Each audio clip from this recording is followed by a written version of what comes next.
फलस्तीन और इसराइल के दरमियान इस टाइम पर बाकायदा तौर पर नेतन्याहू हैज डिक्लेयर्ड कि वी आर एट वॉर, और ये वो वाली वॉर नहीं होगी कि थोड़ा सा मरहला गुजरा उसके बाद फिर अमन हो गया, अब फुल फ्लेज्ड वॉर होगी। अब होगा यही कि इजराइल जो है वो दोबारा कोई करेगा तो हालात फिर ज्यादा मारेगा।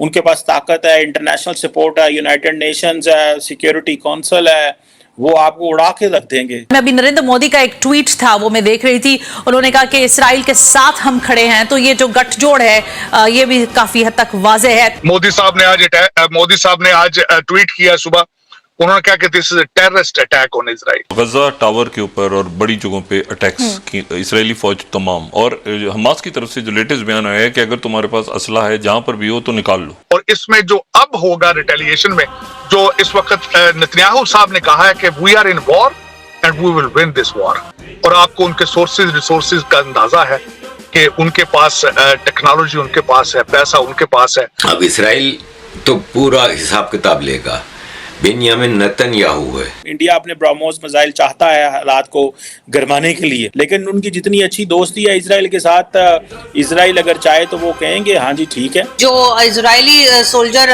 फीमेल थी उनको मार कर और उसके बाद उसकी डेड बॉडी को लेकर, उसकी डेड बॉडी को नेकेड करके और उसकी डेड बॉडी को लेकर जिस तरीके से बेचारी एक किसी फीमेल सोल्जर को मारा और उसके बाद उसको नेकेड परेड कराया all over town. I mean Modi साहब ने आज ट्वीट किया सुबह, उन्होंने कहा कि this is a terrorist attack on Israel. अब जो भारत है बिलखसूस हमेशा बड़ी फाइन लाइन के ऊपर इजराइल के साथ चलता है। मैं उसका बैकग्राउंड भी बताना चाहूंगा। 1950 में इन्होंने रिकॉग्नाइज किया इजराइल को, लेकिन 1992 तक उनके साथ सफारती रिलेशनशिप नहीं रखे, और वो हमेशा, और हमास को वो कभी टेररिस्ट नहीं कहते थे। फलस्तीन के मामले में भारत हमेशा सेंसिटिव रहा है, क्योंकि भारत के अंदर जो मुसलमान पॉपुलेशन है काफी ज्यादा है उसके हवाले से। लेकिन अब मेरे ख्याल में मोदी साहब is coming out of the crease, और आज उन्होंने जो कहा है कि it's a terrorist attack on it, और उन्होंने भी उस कैंप को ज्वाइन किया है।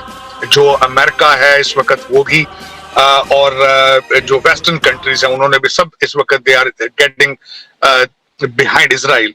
हमारे जो सेक्रेटरी ऑफ डिफेंस है उन्होंने बयान दिया है कि हम हर चीज देने के लिए तैयार हैं इजराइल को अपने आप को डिफेंड करने के लिए। उसके बाद खासकर अगर रिलेशनशिप देखे जाएं तो भारत के रिलेशनशिप जो इजराइल के साथ बहुत पुराने हैं, जिसमें वो यहाँ तक कहते हैं कि हमारी जितनी जंगें हुई हैं उसमें इजराइल ने हमें सपोर्ट किया।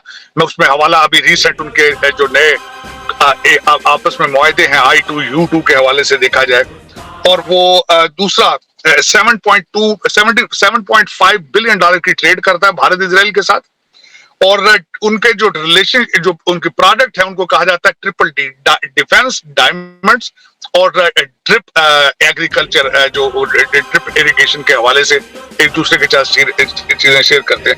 18,000 के करीब इस वक्त भारतीय जो हैं वो इजराइल के अंदर हैं, जिनमें 3 किस्म के लोग हैं। एक तो जो डायरेक्ट जो एल्डरली इजरायलीज को टेक केयर करने के लिए, उसके बाद जो IT के लोग हैं वो हैं जो स्टार्टअप के लिए, और तीसरे लोग जो हैं जो डायमंड ट्रेडर हैं, क्योंकि इजराइल इज बिग, और भारत में भी बहुत, गुजरात एरिया के अंदर डायमंड की बहुत बड़ी मार्केट है।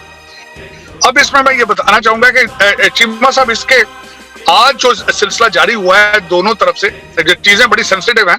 एक तो वो उन्होंने क्रॉस करके बॉर्डर कुछ टैंक उनके तबाह किए, डिफेंस, बल्कि उनके आर्मी तनसीबात के अंदर भी जो है वो हमास वाले जा चुके हैं। 50 के करीब